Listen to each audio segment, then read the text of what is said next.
இப்படிப்பட்ட பலிகள் சோதர பலிகளை செலுத்தும் பொழுது அப்படி சொல்றார், உன் பலிகள் எப்போதும் எனக்கு முன்பாக இருக்கிறது. ஆமே.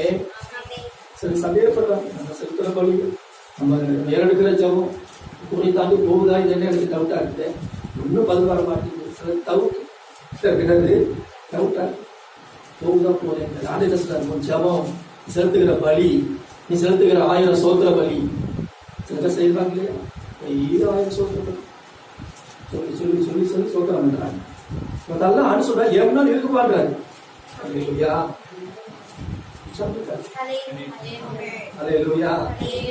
செலுத்துற பலி கர்த்தருக்கு முன்பாக இருக்கு. அல்லேலூயா. பலிகளின் நிமித்தம் உன்னை என்ன செய்ய மாட்டார், கடிந்து கொள்ள மாட்டார், கடிந்து கொள்ள மாட்டார். கண்மானது அப்ப கர்த்தருக்கு முன்பாக நடப்பது என்பது கர்த்தருக்கு செழிப்பது, கர்த்தரை தொழுது கொள்வது, கர்த்தருக்கு முன்பாக நின்று அவரை தொழுது கொள்வது, அறிந்து பேசி ஜெபிப்பது. ஆபிரகாம் பாருங்கள், சோதரம் பட்டத்திற்காக அவன் தற்போது முடி செபிக்கிறார்.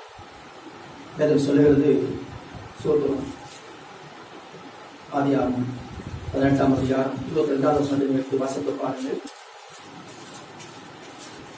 ஆதியாகமம் 18:22. அப்பொழுது அந்த புருஷர் அவ்விடம் விட்டு சோதோமை நோக்கி போனார்கள். ஆபிரகாமோ இன்னும் கர்த்தருக்கு முன்பாக நின்று கொண்டிருந்தார். சோதரனுடைய பாவம் பெருகிட்டு அந்த 2 பட்டணங்களை கவிழ்க்கும்படியாக அடுத்து அனுப்பிட்டார்.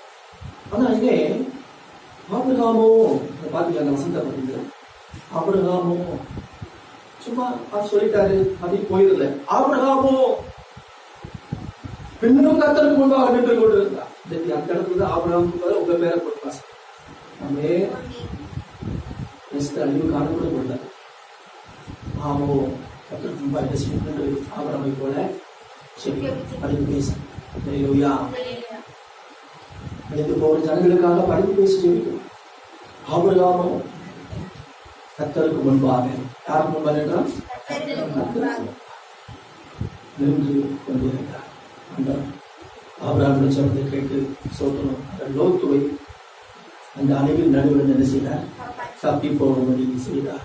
அல்லேலூயா.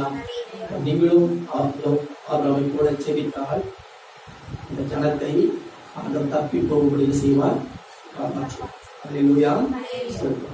அன்பானவர்களே, முன்பாக நின்று செபித்தார்கள். எலியா ஒரு நேரத்தில் வாசிப்பார். சொல்லும் பொழுதே அவன் சொல்லுவான்,